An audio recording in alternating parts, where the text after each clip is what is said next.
Hey everybody out there in Stephen King land. It is November 21st, 2023, and I'm parked outside the bookstore for the first time since August 31st. So very nearly 3 months since my last bookstore treasure hunt. Used to be I would come so often that I would see the same things over and over, but this is actually kind of cool and exciting because I literally have no idea what to expect, what they might have in store on the shelves, what new things. I'm trying really hard not to think about the things that may have come and gone in the last 3 months, but it's neither here nor there.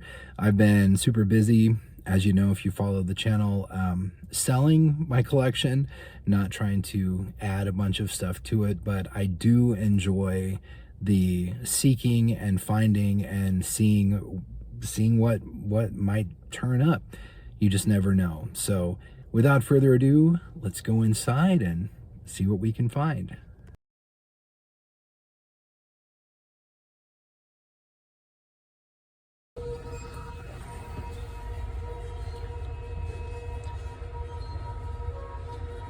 It's pretty typical stuff down there. A little bit of Joe Hill. Very interesting. Hang on to that to look at more. I apologize for the noisy vent. Bunch of Dark Tower. Ah, the Gunslinger. Very interesting. Firestarter. Very interesting.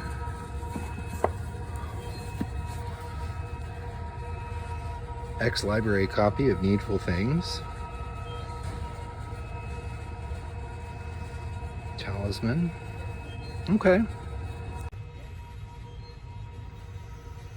I'm always interested in the classic paperbacks. Very familiar over the past 35 years or so of seriously searching out the paperbacks, the different styles that have come out.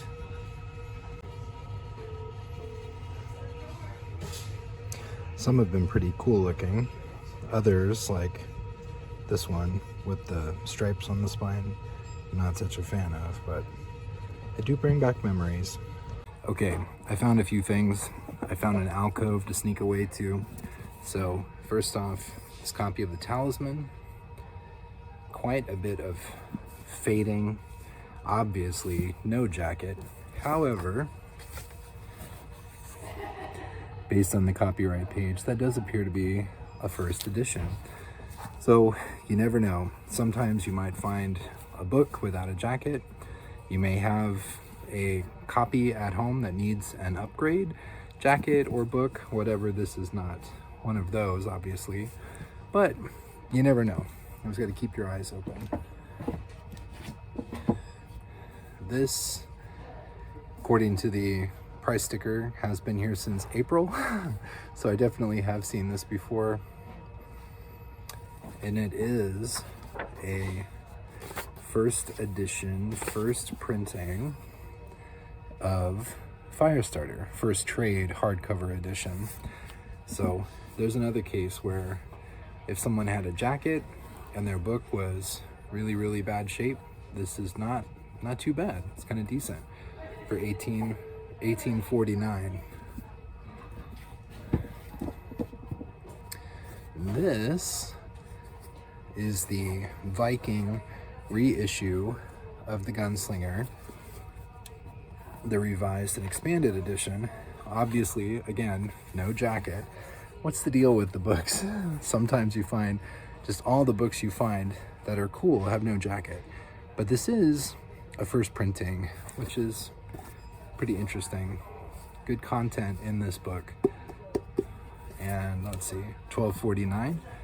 Decent price. Doesn't have a lot of collectible value without the jacket, but like I said, maybe someone has an extra jacket lying around. This copy of Heart-Shaped Box caught my eye because it's wrapped in Mylar, but appears to be really well cared for. It's $15. One thing that's nice about half-price books is that they'll include prices on bookmarks rather than stick their sticky right onto the book itself. It is signed by Joe, and it is a first edition, first printing. So, you know, for 15 bucks, I really may have to pick that one up, because that's a heck of a good deal. So very, very cool. Heart-shaped box, signed by Joe. Very neat. Let's see what else we find. Colors of the Flower Moon. Interesting. What's Nude by Gwyn Bash.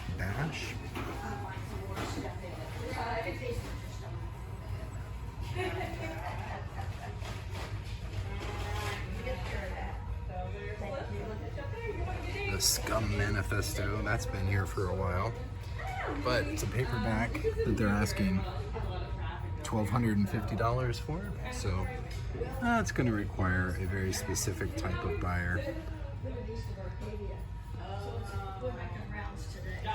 Bunch of Bibles, high-end Bibles. That display has been here for a little while. Signed Neuromancer, Easton Press, $300. Very interesting. Neil Gaiman, Ocean at the End of the Lane, signed, also $300. Very interesting. But no Stephen King today. And I always like to take a gander at the high-end art books. That paperback copy of Frankenstein, illustrated by Bernie Wrightson with an intro by Stephen King, is still there. That has been there for months. I think they're asking $200 for that, for the paperback, which apparently is too high of a price because the thing is still there. But I guess Centipede is coming out with a limited edition of this, which is going to be pretty expensive, I'm sure, but I'm sure it'll be beautiful as well. Anyhow. So yeah, you never know how a trip to the bookstore is going to turn out. My first one in nearly 3 months. I sincerely was not planning on buying anything, but this doodled and signed, not only did Joe sign it, he doodled it with his very distinctive signature. It's not dated. It's hard to tell when he may have signed it, but he did sign it. Signed and doodled first printing heart-shaped box, which is from 2007. So really nice copy of a 16-year-old book. I know it's not hard to acquire a Joe Hill signature. Some people have jokingly said that it's more rare to find a book that Joe hasn't signed, which of course is not true. And there's a bookstore in New Hampshire where you can order anything in the store, Joe Hill, and they'll set it aside and Joe will sign it and they'll send it off to you at no extra charge, which is really, really cool. So you could go through that bookstore and order a copy of Heart-Shaped Box today if you wanted to, and Joe would sign it. But it would not be a first edition, first printing. It would be whatever the current edition of Heart-Shaped Box is. So because I'm still in the thick of trying to make money and sell things, I am going to sell this. It's always exciting to find a good value and a good bargain, maybe make a little money when I resell it. But yeah, there it is. So my first trip to the bookstore, nearly 3 months. I did not come away empty-handed.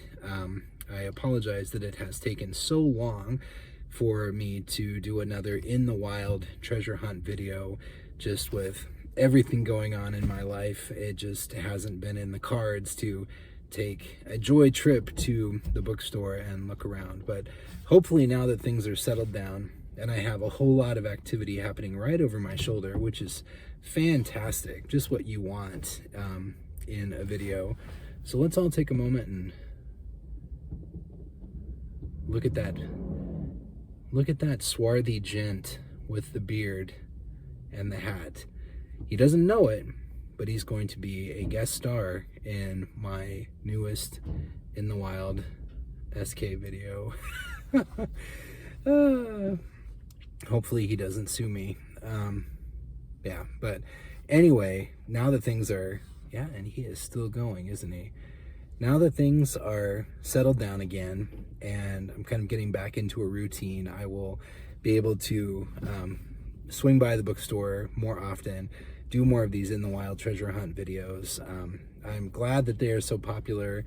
Thank you very much to everyone for supporting me, supporting the channel. Let me know what you think about what you saw on the shelves today in the comments. I always enjoy reading what you have to say. Anyway, until next time, take care of yourselves, and I will talk to you later. Bye.